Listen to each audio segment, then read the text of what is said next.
So the image you just saw was a transducer mounted on the back of my fishing jet ski, and that's made possible by this aluminum plate here. Now I'm going to show you exactly how to install this plate, and then I'll go into the installation of a GPS and how to run your wires and everything, because I've been selling these a while. I've sold a lot of them, and I get a lot of the same recurring questions, you know, about installing a GPS. So I'm going to try and answer all those frequently asked questions, and I know this video, I've already recorded most of it, so it's going to be probably close to 45 minutes long. But I apologize for it being so long. It's just a lot of information to cover. So just bear with me, and I'm going to try and, you know, answer all the questions that I get asked all the time. That way you can just watch this video and you shouldn't have any problem installing a GPS onto your jet ski. Now this particular plate here is for an FX, and these fit 2012 to current FX jet skis. I also make some plates for the VXs. This is a VX plate, and this one fits the 2015 to current jet skis. Now the VX and the FX hulls are different, and so that's why I've designed two plates. Rather than try and compromise and make one universal plate and either have the FX guys compromising a little bit on what's best for their hull, or the VX guys compromising, I just made two plates. You know, it costs more for me to do, but in the end it's a better product in my opinion. So when the plates are made, they're flat obviously, and so while the plate is flat, it can be bolted onto either side. But all you got to do is let me know what side of the jet ski you want to mount the transducer on, and then I'll bend it and I'll ship you a bent plate. So this one here is already bent. Notice it's got a slight bend in it, and so the reason for the bend is when you bolt this onto the ladder, you want it out away from the hull. That way there's no chance of the screws or the nuts on the backside touching your hull and damaging your hull.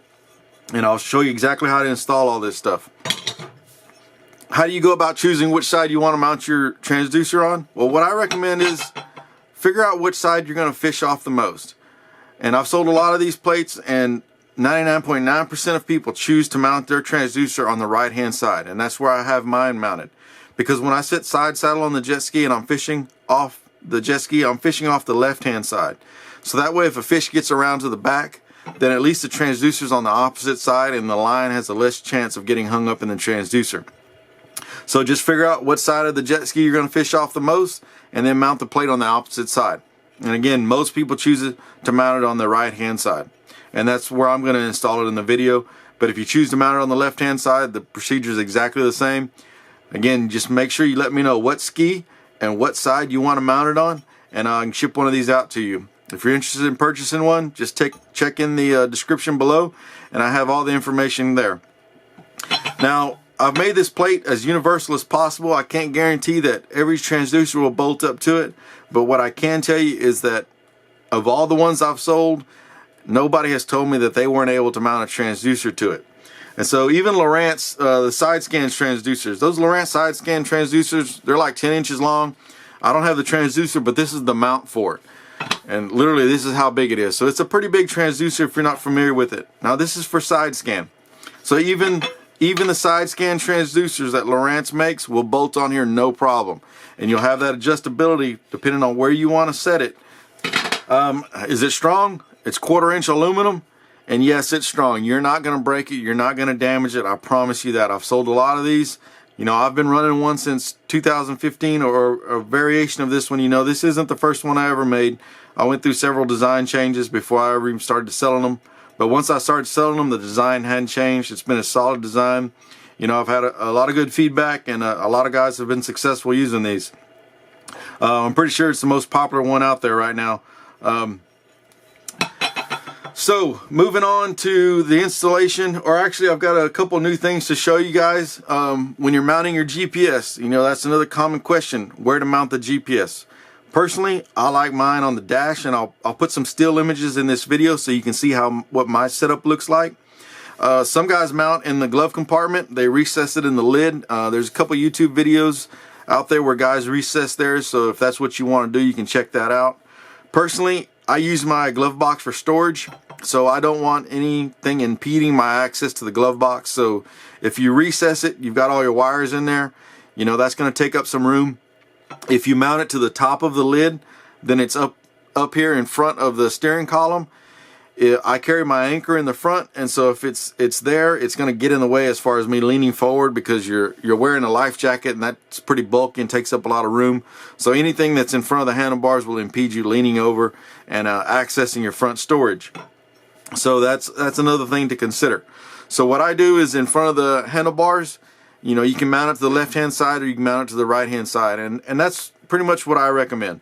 So mine is mounted on the right hand side. That's where I prefer it. I have a GoPro mounted on the left hand side.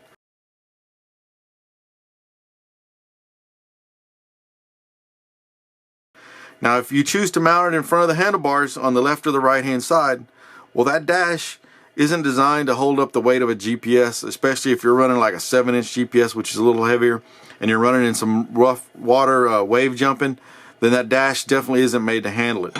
And so I've come up with a solution for that, and I've been using this since early 2015, and I've had absolutely no problems. This video has actually been a long time coming. These new plates are a long time coming. I just finally sat down and, you know, made them. You've got a right and you've got a left hand side. And these are dash reinforcement plates. Now these are going to go up underneath the dash, so when you take the side cowling off to mount your ram ball or your GPS mount to the dash, then these will go up underneath and they'll reinforce the dash. And I'll show you exactly how to do all this stuff later in the video. So it's a left and a right hand side. If you're interested in these, just let me know what side you want. I definitely recommend you mount one on the side that you're going to mount your GPS, if you choose to mount your GPS on the dash. I have the reinforcement plates on both sides because on the other side I've got a GoPro. I don't think you really need one for mounting a GoPro. That's totally up to you. I can tell you that, you know, the dash isn't made for mounting stuff, so it's your call. Again, I definitely recommend one for the side that you're going to mount the GPS. It's up to you whether you want to mount one over on the other side, if you choose to mount a GoPro on one side and a GPS on the other. If you're going to mount your GPS on the left hand side, then obviously you'll want the left hand side one, and they are different, so you need to let me know what side you want. And these are only for the FX 2012 and newer. Something else that I've got for you guys that you know, a few guys requested it, so I went ahead and made one, was a live well pump mount. And so this, I only make these for the left hand side because most of you guys are installing your transducers on the right hand side, so I only made them for the left hand side. But this installs right where the ladder is also. It's made out of 1/4-inch aluminum, more than strong enough. And an Attwood T-500 pump installs. And I'll do another video on just the installation of this. But I just wanted to show you guys real quick that this is also available.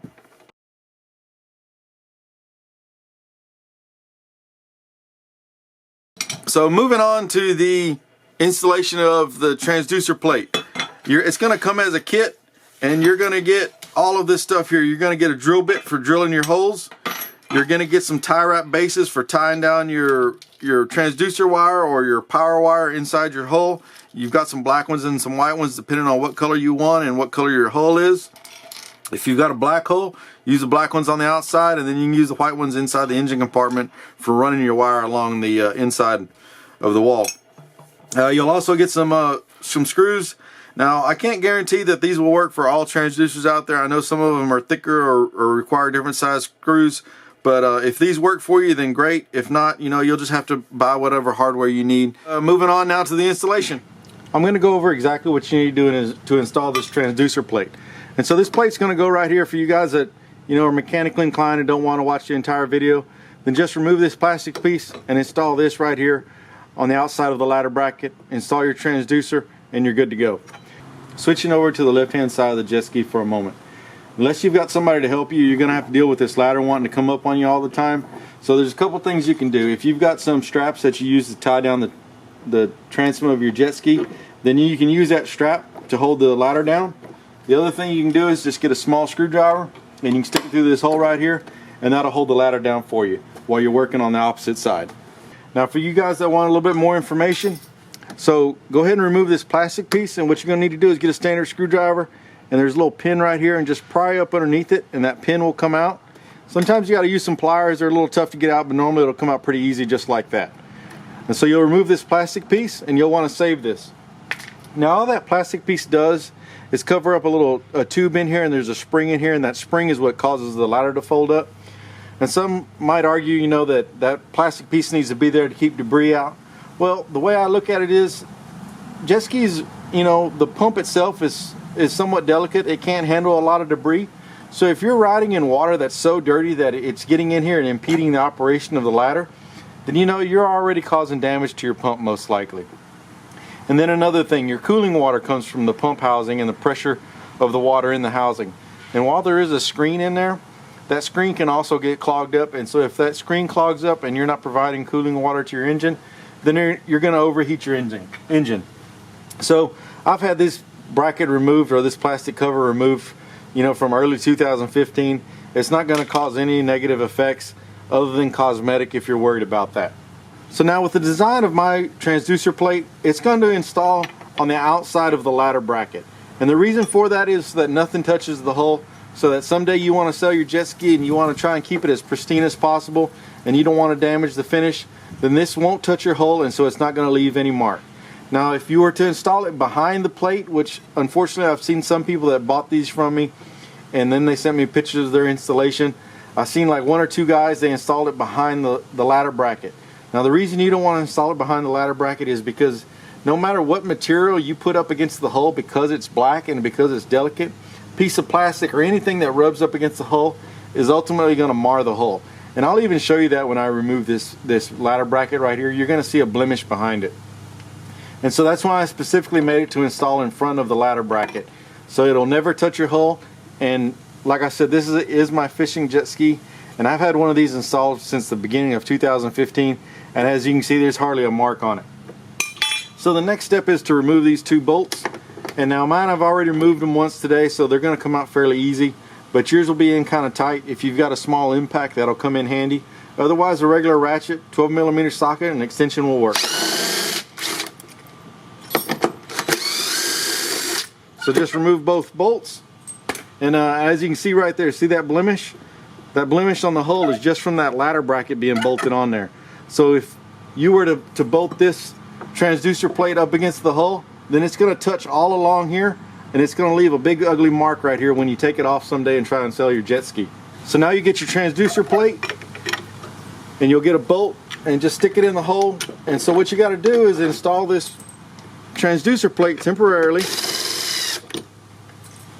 and you got to install it temporarily so you can figure out where you need to mount your transducer exactly. So just kind of square it up a little bit and just snug it up for the time being. And so now you're ready to get your transducer, and this is a Lowrance transducer. It doesn't matter what brand of transducer you have, all of them will work. I've made it so that it fits all the transducers that are available out there. Now I can't guarantee that in the future somebody may make a new one that won't bolt on, but for now even the biggest Lowrance transducer bolts on here no problem.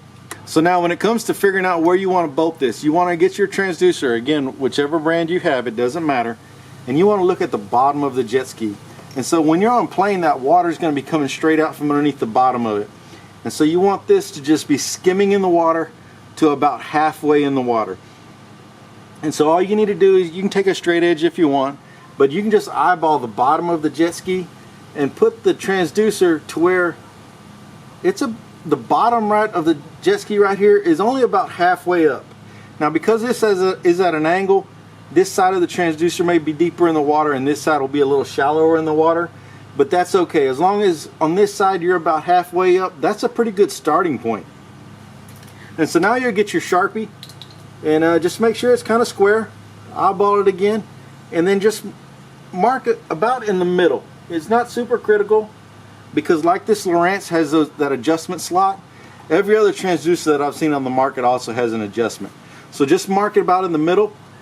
Then we'll remove the plate, we'll drill the holes, and then you'll want to bolt this on loosely onto the transducer plate before you put it back on the jet ski. That just makes it a little easier getting to the nuts on the back side. So then once you drill those and you reinstall it, you'll be able to adjust up and down as you see fit. So just remove the plate and then drill the holes. Okay, so I've drilled the transducer plate with the drill bit provided in your kit. I've also bolted the transducer on, and it's loose so that it can move up and down. That way once I get the plate bolted back onto the jet ski, I can fine tune exactly where I want this transducer. So to bolt it on, you'll get your ladder bolts, you'll get the Loctite that comes in the kit, and this is Loctite 242. The reason I put it in a smaller vial is because it's cheaper for me to do, and I can pass that savings on to you. And so there's plenty of Loctite in here. So you can put about, I mean, that's more than enough right there. Actually a little bit too much, but just put some Loctite on there like that. You even got enough Loctite that if you want, you've got lock washers back here, but you can also Loctite these bolts as well.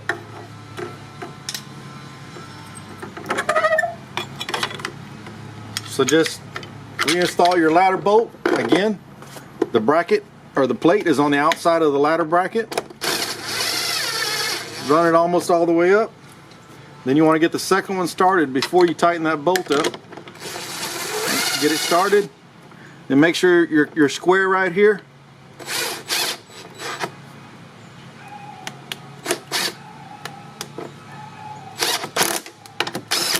Once it's square, you can just snug those up. Now, I don't recommend you tighten that with a impact, but get you a 3/8 drive ratchet and then just snug these bolts up real good. So the next step is to get a Phillips screwdriver and a 3/8 combination wrench, and now you're going to want to make your final adjustment here. Now once again, we'll eyeball down here and just have it to where you're just skimming the bottom to about halfway up. Now that's a personal preference. Me personally, I don't need to see the bottom when I'm running about 30 miles an hour or more, you know, because primarily I fish in deeper water, and so I only need to see the bottom once I get to where I'm going to either see the structure below or look for fish down below. So the way I like to set it up, you know, for minimal drag, because I'm always worried about my miles per gallon, not that this, you know, causes a lot of drag, but it's just one more thing. So I have mine set up to where the bottom is pretty much flush with the bottom of the jet ski. And so with this particular Lowrance model, and you know, experience with installing these in the past, that's about where I put it and where I want to install it. So I'll just get my combination wrench, kind of make sure it's square, and then just snug up that screw a little bit. Check it again, make sure it's still square. Get on the other one.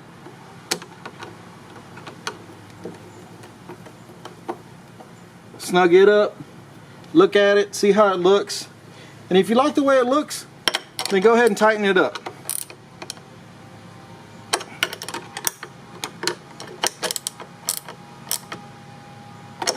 And tightening them up is as easy as that. Now another thing to bring up, you see how this is easy to move? Well, because we've got the jet pump when it comes down here, let me show you. Okay, so now I've got my reverse bucket down. When it's in neutral or in reverse, man, it's squirting a lot of water out this way. And so, let me get the ladder out of the way. And again, just to illustrate, you see that the installation of this will not affect your ladder use at all. So back to what I was saying. When it's in neutral or reverse, there's going to be a lot of water coming this way. And in my experience, if you leave this loose like you normally would, which that's a little bit looser than it should be. Let me tighten it up a little bit. Okay, so it can still move, and so normally, like on a boat, that's where you would have it, so if you hit something, you know, it could fold up out of the way. Well, the problem with the jet ski is when that water hits it, it's either going to push it down or it's going to push it up. In my experience, it was always pushing it down. And so if it's in that position, when you get out to where you want to go, it's not going to work because it's just pointing in the wrong direction. Ideally, you want the bottom of the transducer to be parallel with the sea floor. Now on a jet ski, once you put an ice chest on the back and you've got ice fish and all your gear, the back's going to be riding a little low. So what you want to do is actually point the back of the transducer up a little bit, and it's kind of a guessing game, but about there is where you want to put it. So I hope you can see it in the camera.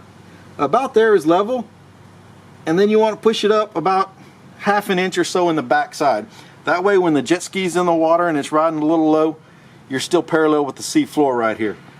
Now again, you know, you'll want to look at the bottom and see where you're at, but remember when you're on plane, the jet ski is running like this, and so that water isn't coming perfectly straight out. It's going to come up a little bit, you know, so you kind of got to eyeball it, and that's where you know, a little bit of trial and error comes in, a little bit of experience, and just seeing what works and what doesn't. And again, it goes back to, you know, do you want to see the bottom at 40 miles an hour? If you don't, then you really don't need to worry about it. Just get it in there somewhere close, and I promise you it's going to work. once you get off plane and you're looking at the bottom around 5-10 miles an hour, then pretty much anywhere you put this thing, it's going to work no problem. And really, you know, down imaging, you know, with the technology they have these days, down imaging, ideally you want to be around 5-10 miles an hour. You know, much faster than that, yes, you can see the bottom, but it's not an accurate image. So getting back to what I was saying, when that water comes out, it's going to want to make this thing move. So you've really got to tighten this bolt up. If you can move this, then it's not tight enough. And so, you know, this is plastic, so you don't want to get so tight that you just crush this thing. But you see that? It's not moving at all. It's actually making this 1/4 inch aluminum flex. And so that's how tight it's got to be. I mean, look, see there? It's got to be really tight like that. Because when that water hits it, it's got to stand up to that water pressure. Now, so some people have asked me, you know, because I sell so many of these things, I'm talking to people all the time about, you know, these transducer brackets and how to install the GPSs and why didn't I do it this way, or what do I think about doing it this way. Well, man, I made these things, or, you know, I designed it a solid year before I ever started selling them, because I just wanted to make sure that the design, what I thought, was as good as it could be. You know, this isn't the first design. I went through several designs before I found one that I liked.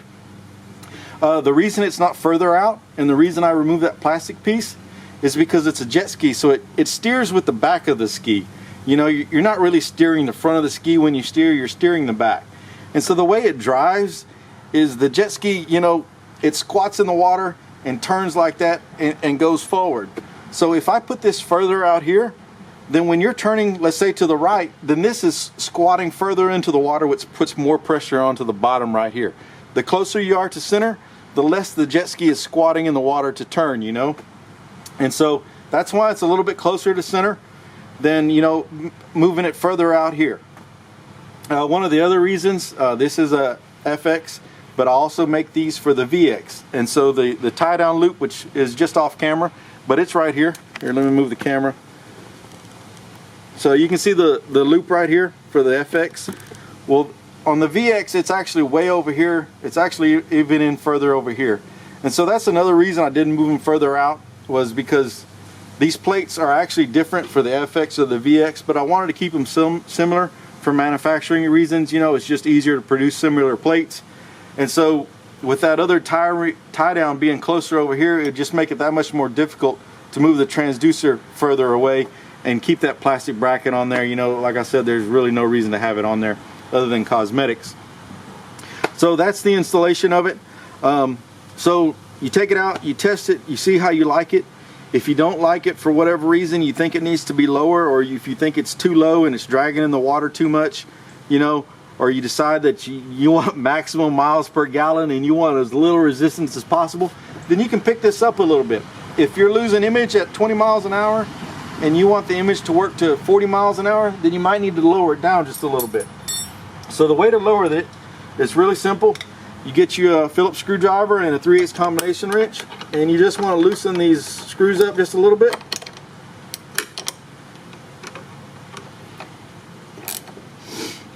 So once you've loosened them, now you can move it down, and we'll go ahead and just take it all the way down for the sake of moving it, okay? And so now you've adjusted it, or let's say you want to go up with it. Then you go up with it. You want to go down with it, you go down with it. You want it in the middle, you put it in the middle, and you see it's really easy to adjust. It doesn't take 3 hands and a monkey to do it. So now you get your 3/8 combination wrench and your Phillips, and you tighten it back up. Oops, lost my combination wrench.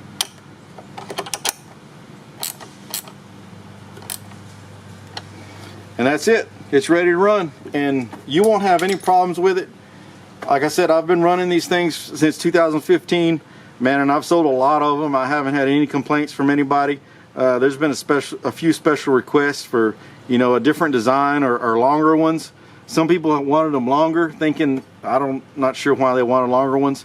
But the bottom of the jet ski is here, and so this bracket, you know, is for the transducer. All of them drop down a little bit, and so you don't want this bracket much longer. You know, it's about as long as it needs to be right where it's at. If you guys got any questions, just hit me up, man. I don't mind talking about jet skis and fishing at all. Like I said, guys are hitting me up all the time talking about installation and stuff. So if you got any questions or any problem, just let me know. Also included in your kit are these little tie wrap bases. I don't include the tie wraps, but I do give you some bases. And so just clean this with some alcohol and stick it right there, and you can tie your wire here. Now I'll go into the installation of the GPS itself. And the next most common question is about running the wire. There's quite a few ways you can do it. Like I mentioned earlier about, you know, blemishing the backside of your jet ski. If you're looking at resale value, then you don't want to drill your hole. And that's why I run my wire up over the deck. And I recommend, that's what I always recommend. When people ask me how to run the wire, I always recommend running it up over the deck and going in up above, and I'll show you exactly how I did that.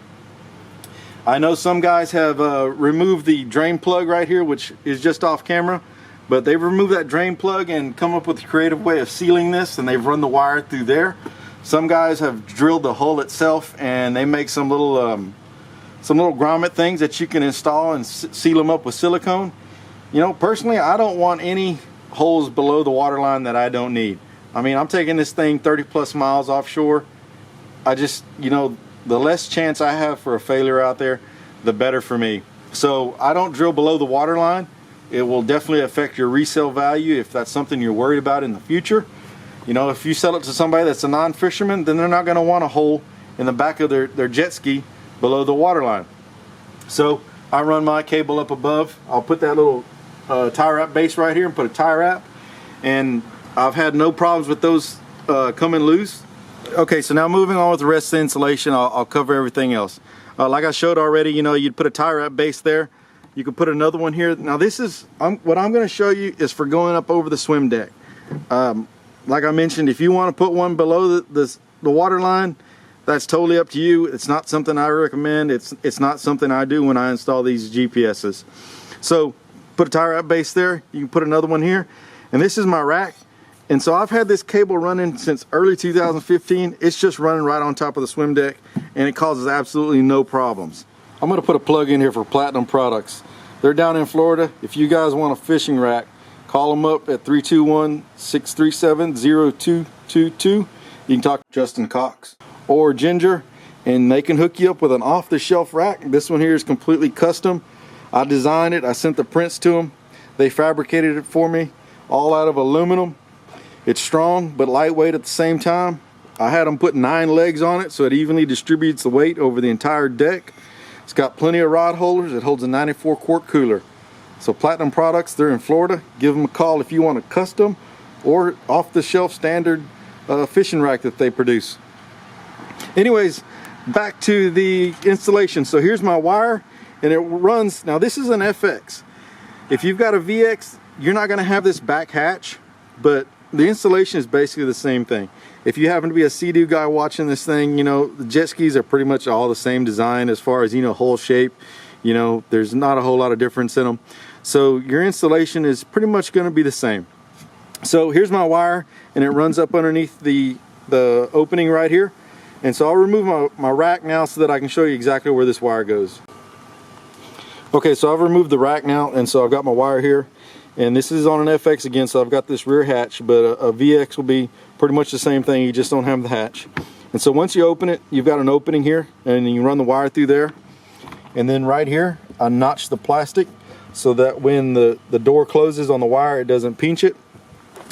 And then up in here is where I ran the wire up underneath the back seat. So you can see the wire, so you can see your decal there, just to give you an orientation, and here's my wire, and it runs up in here.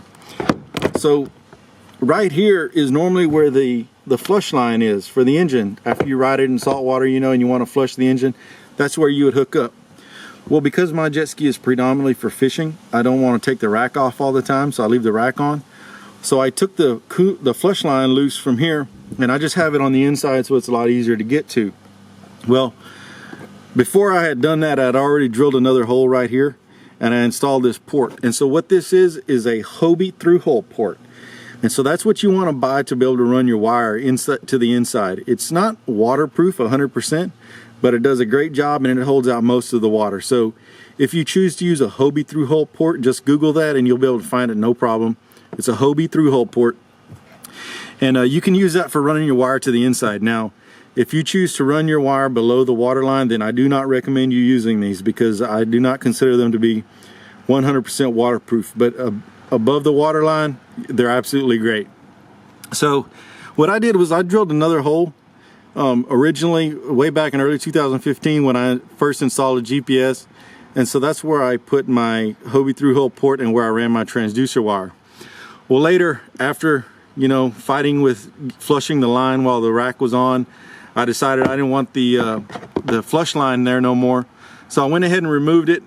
And you can also put a Hobie through-hole port in there. So if you've got a fishing rack on the back of your jet ski and you've got an FX, then you don't need to even drill another hole in your port. Another hole in your hull. Just go ahead and remove your flush line and then install a Hobie port right there. And you'll be able to run your wire to it. Okay, so now coming to the inside. You can see the top one there that has the wire coming out of it. That's where my wire runs through right now. That bottom one that doesn't have a wire on the back side, that's where the flush line used to be from the factory location. So this top one is where I drilled the hole to get the wire through. But if you remove your flush line and just have it on the inside, so it's a lot easier to get to anyways, then you can run your transducer wire through that hole right there and install a Hobie through-hole port. And so I ran my wire along. It's right here. I've got another tie wrap base right here. I've got some power post right here to run all my accessories, and those come off of my dual batteries down there. So that's the battery I have for all of my accessories. That's my starting battery right there. I've got my ACR right here, and below that I've got a dual battery switch. So if y'all are interested in installing dual batteries in your FX onlys, then you can also check out my other videos, because I produce and sell a dual battery install kit as well. So back to the wiring. I've got my power post here, and I've got my wire that runs to my GPS right here. I've got one wire running my NEMA 2000. I've got another power wire for my GPS, and then I've got my transducer wire, and I'm just holding those wires on with the tie wrap bases. I've got a little bit of extra wire here in case I ever need to make a repair. Got a fuse holder.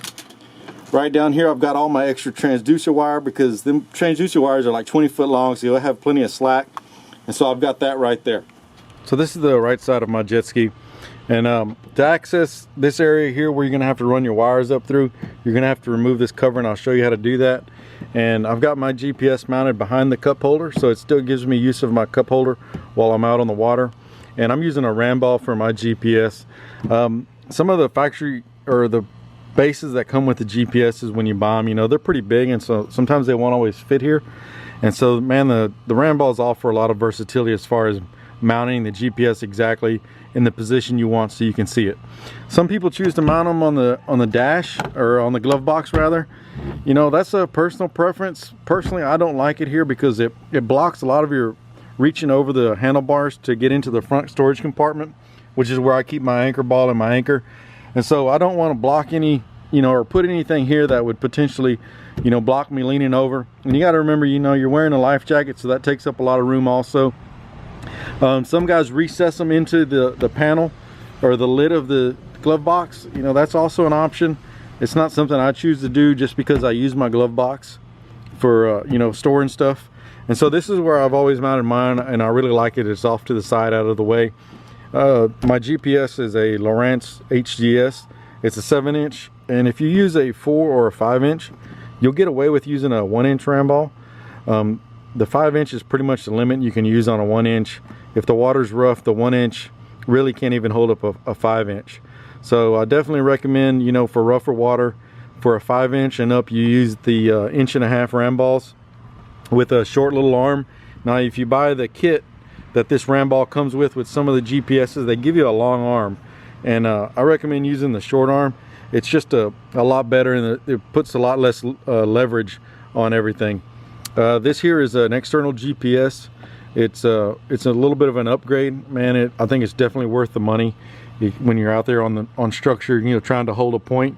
It just works so much better than the built-in GPSs that are inside the GPS unit itself.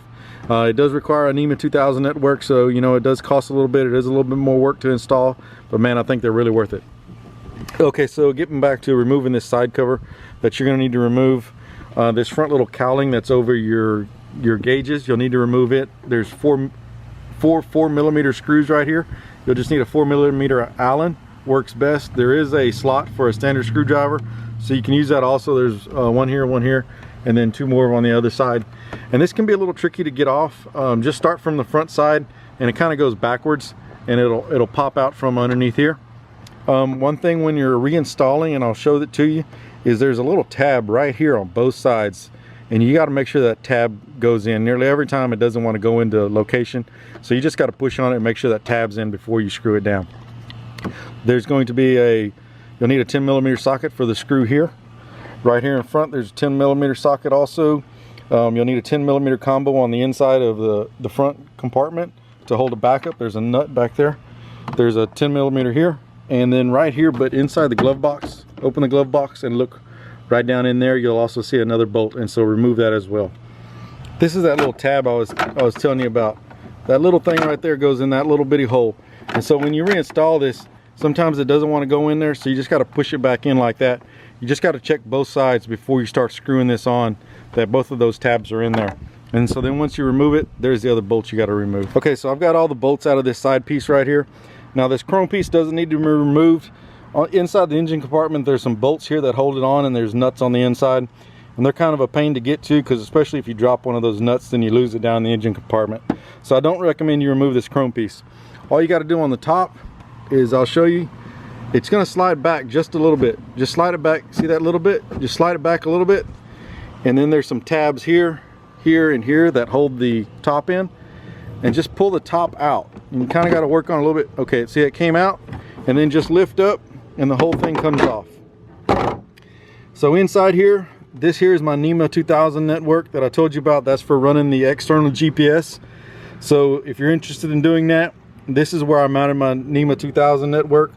I just installed one bolt and it holds it all together. Now this here, you can see where it's at right there. This is the factory cable pass through. It's going to have a tie wrap on there, and that tie wrap's got a little tab that you can just hit with your fingernail and remove it. This isn't the factory tie wrap. I lost it or something. I put a regular tie wrap on. But your factory tie wrap is actually reusable. So just hit that little tab, you can remove that tie wrap, and inside there's going to be some foam. Rip that foam out. You really don't need it. It gives you some extra room. So now back inside the engine compartment where I showed you earlier all the wires are. You're going to want to run those up that direction. Now this is on the right hand side of the jet ski, because that's where the cable pass through is on this FX. So you're going to run the wire up there and through that cable pass through that I just showed you. One other tip for you: if you're going to run the wires like I did, and you've got a FX with the 1.8 liter, here's your dipstick for your oil. So if you've got your shoulder in this area here while you're trying to reach up underneath there with your left arm to get that cable through that cable pass through, then you want to remove your dipstick, because if you put your shoulder on it and lean on it real hard, you'll break it off. And I learned that lesson the hard way. So pull your dipstick out while you're working in this area, you know, if you're reaching up underneath there and you got your shoulder right here. So once you get all your wires through here, you'll have to run your cable wire or your power wire down, and you'll run your transducer wire out. Then up underneath here, you can see this little bit of daylight right here. So these are my wires here. Hope you can see them. These are my wires here, and so between the steering column, which is this, and the dash, which is this piece, you can run those wires. See that gap right there? So just run your wires through there. You run the wires out, and then it goes to the back of your GPS right here. Now when it comes to mounting your GPS, whether you use a ram ball or you use a mount that came with the GPS, if you're going to mount it in this location, you want to take that mount, put it on the dash, drill the dash first. Then you'll get your backing plate. Whether you're mounting it to the left or the right hand side, it doesn't matter, as long as you have the appropriate backing plate. And so this backing plate is going to go right here behind the cup holder. On the other side, it'll go behind the watertight storage compartment. It's going to go right here, but underneath the dash. And so since you've already drilled the dash, and you've already got those holes in there, you'll put the backing plate underneath the dash, you'll mark it and drill straight through it so that your holes in your backing plate are in the exact perfect position. Just make sure that when you put this backing plate underneath the dash, that it fits tight around the cup holder right here, or tight around the water storage compartment. So you'll kind of want to put it up underneath there and then slide it forward to make sure it's in the right location. And it'll be not a snug fit, but there'll be very little play, so when you got it in the right spot, you'll know it. So after you get this drilled, then you'll put it underneath, install your mount, install your bolts, and tighten everything up, and then you can put the side of your jet ski back on. And I'll show you this one installed. So there's mine installed right there. And I've had this GPS installed since early 2015, and I haven't had any dash cracking problems. So I definitely recommend you reinforce your dash, because it just isn't designed to hold up a GPS. All right, guys, I know this video has gotten extremely long. I never imagined it'd be this long, but that's pretty much covers the installation. I'll go through some pictures here now and just cover a few more things, especially for the VX guys, because you know I do have a FX, and so I didn't talk much about the VX, but I'll show you a few more little tips and tricks, and I'll discuss a few more things about GPSs in general as they relate to jet skis. So this picture here is of my jet ski. You can see I've got the GPS mounted on the right hand side, as have you already seen. This little orange thing here, that's just a little Bluetooth speaker that I was using. This particular GPS here, and you know, this is a Lowrance, but man, this might apply for all brands of GPSs. I can't really say. But what I can tell you about this specific model, this is a Lowrance Elite TI. And so this is a touchscreen. You'll notice that it has a few buttons here.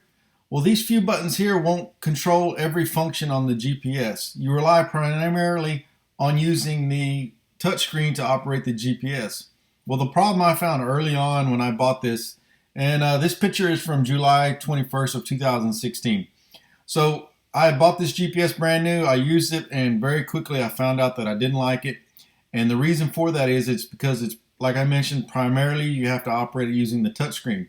Well, as you can see, I got gloves on, and so my hands are normally wet all day because I'm going through rough water. Man, sometimes I'm completely soaked. Everything is completely soaked. The GPS is wet, and so the screen is wet. Well, when my hands were wet, the GPS screen was wet. It's damn near impossible to be able to use that touchscreen. It just doesn't work. And so what my recommendation is, if you're using a jet ski for offshore fishing and it's going to be in rough water, then I don't recommend you get a touchscreen only GPS. And what I mean by touchscreen only is that it has these buttons here, but like I said, these buttons don't control all the functions. Now I'll show you the GPS that I have currently, which is a Lowrance HDS. It's also a touchscreen, but the difference is it has more buttons on the side. And so those buttons on the side allow full control of all the functions for the GPS. So you can use the buttons only, or you can use the touchscreen only. And so where that comes in handy is, once again, if my hands are wet, the screen is wet, and the screen doesn't want to work very well as far as touching it goes, then I can use the buttons. So Lowrance specifically, I do not recommend the Lowrance Elite TI series that is primarily a touchscreen. Now you can get the model down from the Elite TI, which is the Lowrance Chirp, I believe. Those have buttons on the side. They're not a touchscreen. Those work really well.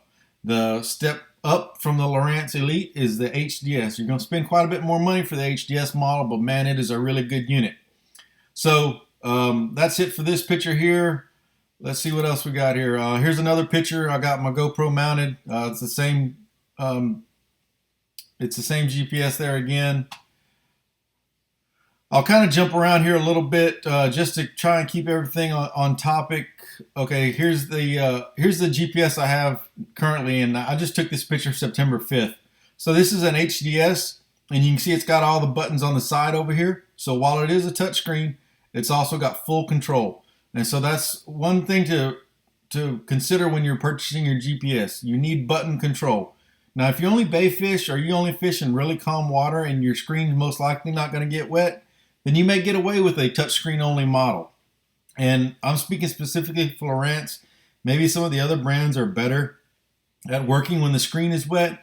I can't comment on those because I don't have experience with them. I've had good luck with Lowrance GPSs, for like the last 10 years or so that I've been using GPSs on the water. So I just stick with them. Their customer service for me has been well. I know some people complain about it and say it's crap, but fortunately for me, I guess it's been working out for me. So that's what my recommendation is as far as GPSs and touchscreens go. Side scan. So this here is a transducer. It's a Lowrance side scan. It's that big 10-inch model that I was talking about. The transducer bracket that I make will hold up to this size transducer.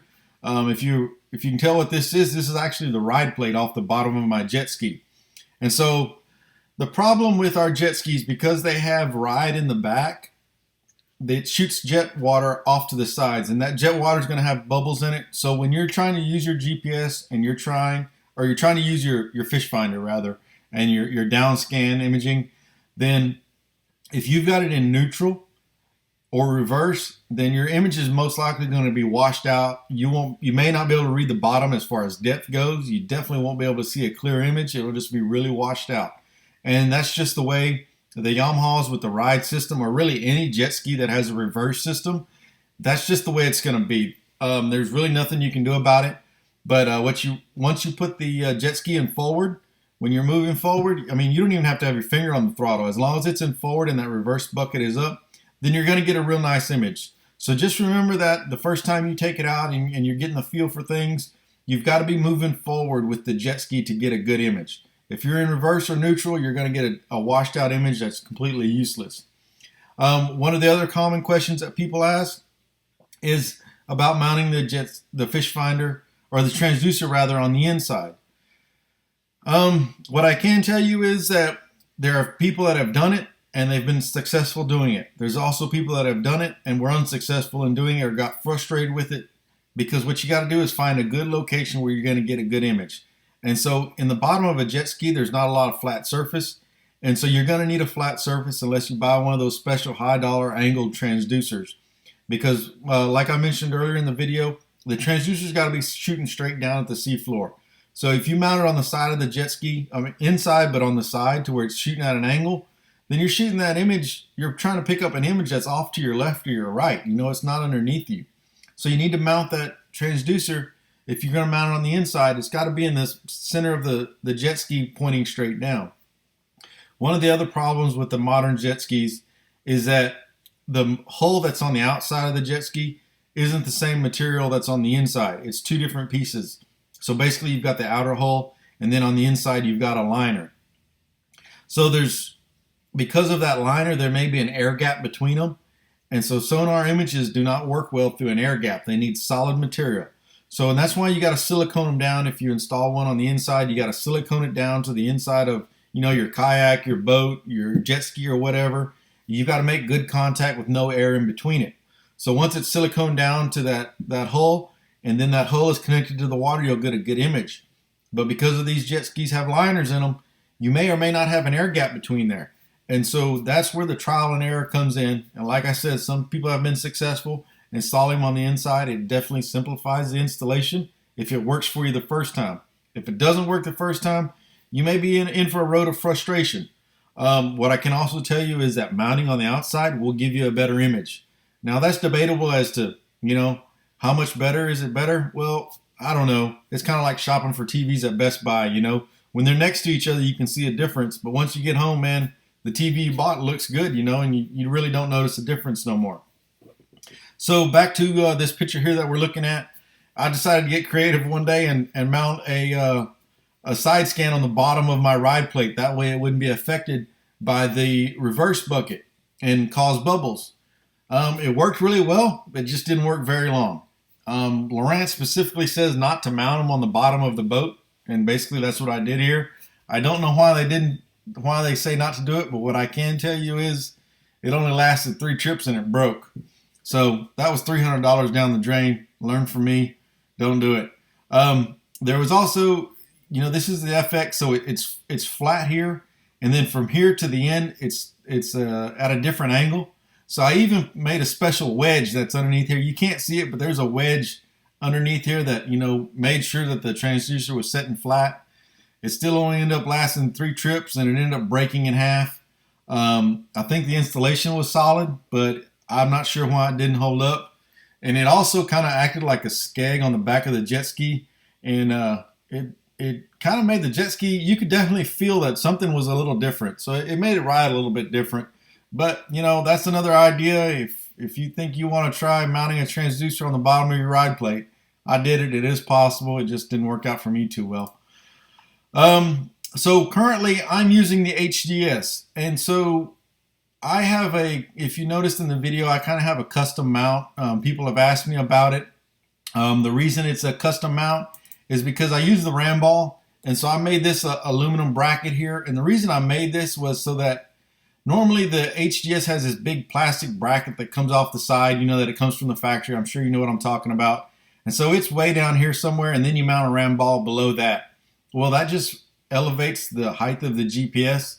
And so the reason I made this was because I was able to lower it about 1.5 inches by making this. So I'm just sharing this idea with you. It's not something I make. It took quite a bit of work to make that, but here's some more pictures of it. This is the back side of it. These holes over here, I just put those holes in there so I could hang a hook from it or hang a lure from it, because you know when I'm on the jet ski, storage space is a premium. And so sometimes I'll take a lure off and I want to hook something else on real quick, and so I just put those holes in there. So I'd have those holes available just to hang stuff temporarily real quick. That's the front side of it. There's another picture. There's the back side. Okay, moving on to FX, or VXs rather, for you VX guys.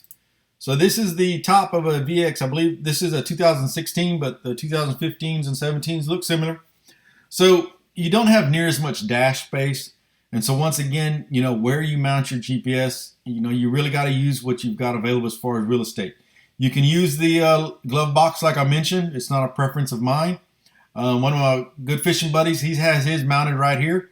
And I'll show you some more pictures of exactly how it's done. But he mounted his GPS here, and he's got a GoPro mounted over here. He's using ram balls. Here's another picture of that same jet ski. So this is where we installed the Lowrance fish finder. It's got a 1.5 inch ram ball mount in here. It quick connects into the back of the GPS. Here's his power wire, and it comes in. This is a Hobie through-hole port. The other wire here is the transducer cable. And so these Hobie through-hole ports got these different grommets that you can swap out. And it's either got a 1-wire grommet or a two-wire. I think they even have a 3-wire one. And so then we installed his ram ball right here on the dash using a rectangular mount. And let's see, we got some more pictures here. Okay, here's a picture of the Hobie through-hole port. If you want to pause the video and write that number down, that's what you want to buy the Hobie through-hole wiring kit. This is the back of the same ski. It's an FX Deluxe. And so since you don't have that storage compartment on the back of the FXs like I showed earlier in the video, so what we did with his, we ran the wire up over the swim deck just like I did with mine. And then underneath the back of the seat, kind of on the side of the jet ski, is where he wanted to mount his. And so we drilled the hole there and put a Hobie through-hole port right there. Some people ask about going up over and going in through the seat opening. That way they don't have to drill a hole in their hull at all. That's an option, but just be careful about pinching that wire. You don't want to pinch that wire too much. And so, you know, you may have to trim that plastic on top, you know, where that seat frame is, or just see if you can notch the seat some kind of way, just so that wire has a little bit of room. So that's another option for you. Okay, so going back to the same FX in the front, so you see where this is. Now, I showed you the dash reinforcement plates that I have for the FX. I don't have them for the VX, but we made a dash reinforcement plate for his dash also, and he's been running it for about a year or so with this 5-inch and hadn't had any problems. And he runs with me all the time. Actually, he's the one that's in most of my videos. And so this is the bottom of that GPS where it's mounted. This is where that ram ball, the 4 bolts go through. And so we just took a piece of aluminum checker plate. That's what we had handy. And we made a, you know, just get underneath here and you make a little template out of a piece of cardboard. And then once you get that little template dialed down into the exact size, then we made him a little backing plate for his dash. And so he hadn't had any problems either. We made that one out of aluminum. Moving on, here's a customer of mine that he installed. I believe this is a Garmin. It's a big deucer as well. It's not as big as the Lowrance, but you can see he used some little cable ties here, so that's also an option. Just when you put these screws in there, if you choose to do this way, you know, just make sure you're not screwing into your hull there. He also notched his around that plastic holder. He wanted to keep it on there, so he went ahead and cut his transducer plate around there. I've had several customers do that, so that's also an option. just make sure you've got enough room for your transducer to still bolt on. And as you can see, he did there. Let's see what else we got. Here's a, this is on an FX. I'm sorry, this is on a VX. This guy here, he installed a Lowrance side scan. So that's that big 10-inch transducer that he mounted on there. That's on a VX. When I was talking about how to set up your transducer in the water, so here's just a generic picture I pulled off the internet. Here's the bottom of the boat, and so like I said, that water will be coming out. And so you want about half of your transducer in the water, and that'll give you a good fish arch. Now, if your arches are a little bit angled, where like maybe on the right-hand side it's cut off or the left-hand side is cut off, and you're not getting a good arch, then that means your transducer isn't parallel to the sea floor. So you either need to pick up the back or lower the back a little bit. And if you do a little bit of research on there, I can't quite remember, but it'll actually tell you if the right-hand side's missing, then you know you're too high in the back or you're too low in the back or something like that. So if you're having that problem, you can do a little bit of research on that, and you'll find out what the answer is there for you pretty easily. Also, another thing with GPSs in general, it doesn't matter what brand you buy. I can tell you most of the Lowrances are pretty good about this, and that's water intrusion into the plugs in the back, where you plug the GPS into the back. So right here, all these plugs.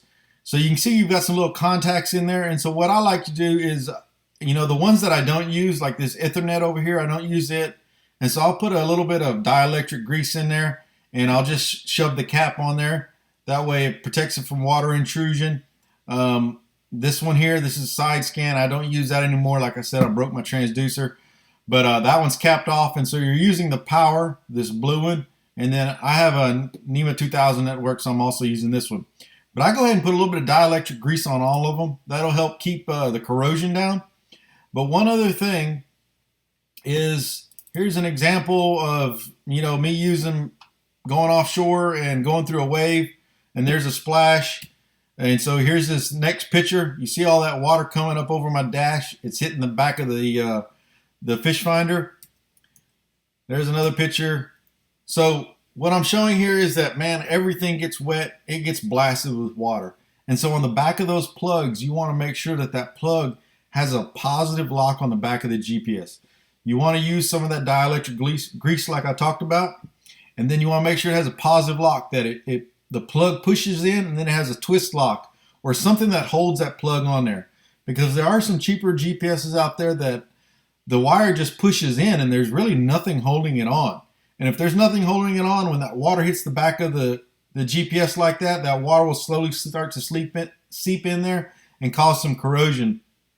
I know, I believe some of the Humminbird Helix series of GPSs have that problem. They don't have a positive lock on that wire.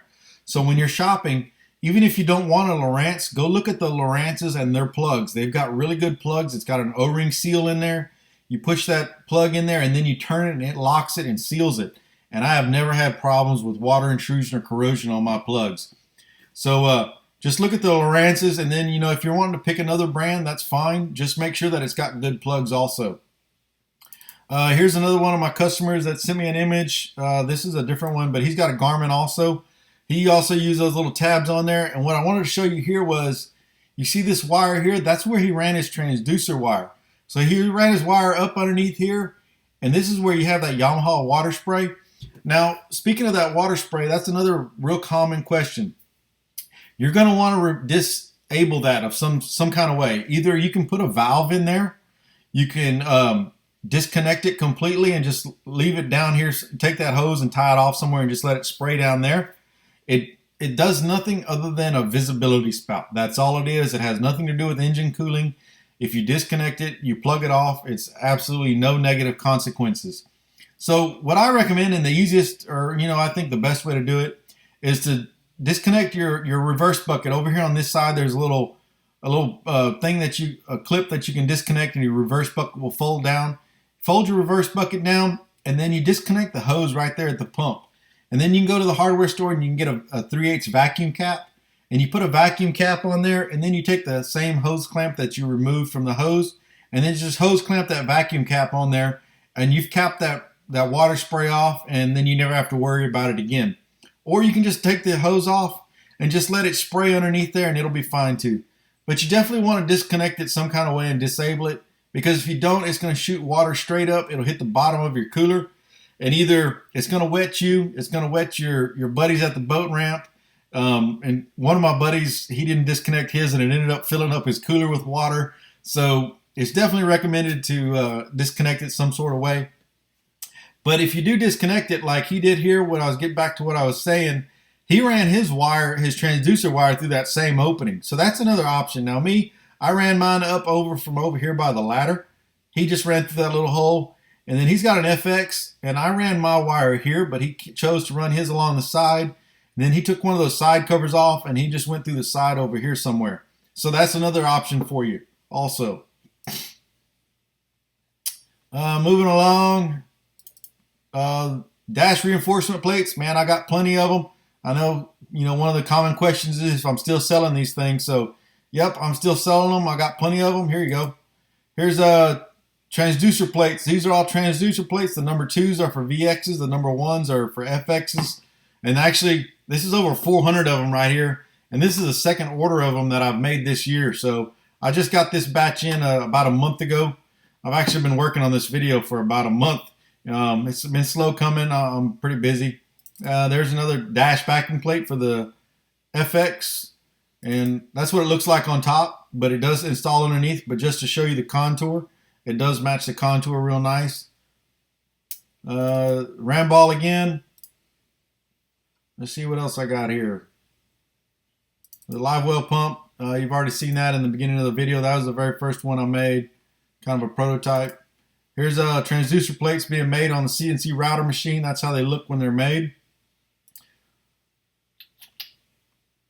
I think that's about it. I'll go over, let me get on the internet now, and let me do some searching here.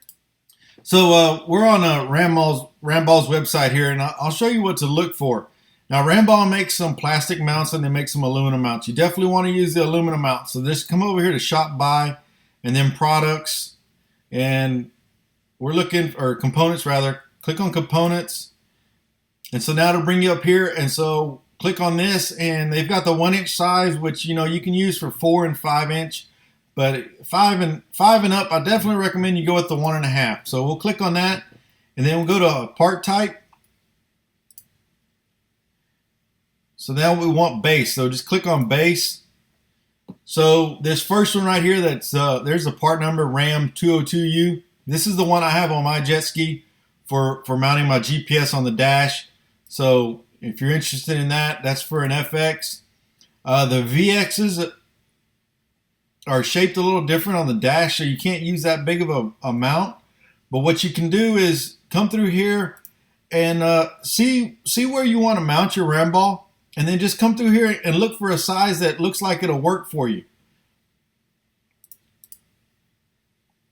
So over here on page 3, I believe this is the one we used on my buddy's jet ski on the VX. It's 1.5 inches by 2.5. I believe this is the one we used, so this is definitely an option. But again, just measure your ski if you've got that VX. See how big that dash area is if that's where you want to mount yours. And then just buy the appropriate size base. Just a few days ago, one of my other fishing buddies, he has a FX. And so he installed this base here. And so this base here will also work on an FX. It's 3.6 by 2 inches. And so the FX dash isn't perfectly flat, but it's pretty flat. And so he was able to use this one on his dash. It's got a little bit more surface area than that round one that I used. And again, it's also an aluminum base, so you definitely want to use that. Now, when I was talking about the arms, so let me show you these two arms here, because they make some kits that you can buy, and the kit will come with a ball and the arm and a quick connect that will go into the back of the GPS. Well, all the kits that I have seen, they come with a long arm like this. So the overall length is 5.6, socket to socket length is 4.5. And if you want to use a long arm, then by all means use a long arm. For me personally, I don't like the long arms just because it makes the GPS stand up a little bit too tall. and then it just puts that much more leverage on the dash, on the balls, and everything else. So I definitely prefer and recommend the short arm. And again, this is for 1.5-inch balls, and so the overall length is 3.5. Socket to socket length is 2.2. And this is an aluminum part. I believe they make some plastic arms also, but just make sure you get the aluminum ones.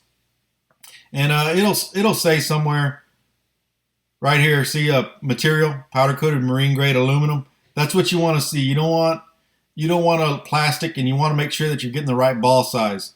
So this one here again was 2.25 inches socket to socket. The other one was 4.5. And so the one that I showed you in my video is this one here. I like it a lot better. Okay, so I did a generic, just a Google search, and I'm just on Google Images. And so Google Images is a real good place to get ideas as far as how to mount a GPS. And so I showed you the pictures of my HDS and that custom mount I made. And the reason for that is this isn't a Lowrance, this is a Humminbird, but it's basically the same thing. You see the factory or the mount that comes with the GPS is this bracket right here. And so you see how much height that adds. And then you've got to get this ram ball mount here. Then you've got your arm here and your base. And so that just adds a lot of height. And so that's the reason I made that custom aluminum mount for my HDS, so that I could eliminate all this. And so basically I lowered my entire GPS all the way down to here. Actually, here's another picture. This looks like a 12-inch, but same concept. You see that base, the mount that comes with the GPS, it just adds a lot of height. And so that's why I went with that custom mount that I made for mine. It just lowers it a lot. That way you don't have all that additional height and the additional parts of buying this additional piece here. Going to Amazon, you can also get mounts here. This is for the hook series, Lowrance hook series and chirp series. Those are below the Elite TI. The Elite TI also has this quick connect, but the hook and the chirp series don't have the touchscreen. The Elite TI is the one that has a touchscreen. So this is their quick connect. And so you can buy this 1.5-inch ram ball mount for $41, but you see it's got that long arm, and that's that long arm that I don't like. And that's what I was saying. If you buy this as a kit, it comes with the long arm only. So if you want the short arm, then you've got to buy this piece separately, which they sell. You can buy the base that you want, and then you just buy the short arm. And you can get all this stuff on Amazon separately. Here's another piece. This is depending on the GPS you have, like I was mentioning earlier. You know, there we go. See how it's got that mount that comes with the GPS, and then you've got to add this. You've got to add this piece on there, so it just makes it all a lot taller. So I'm just showing you options, things to consider when you want to install your GPS. Man, it's been an extremely long video. I hope it was really informative.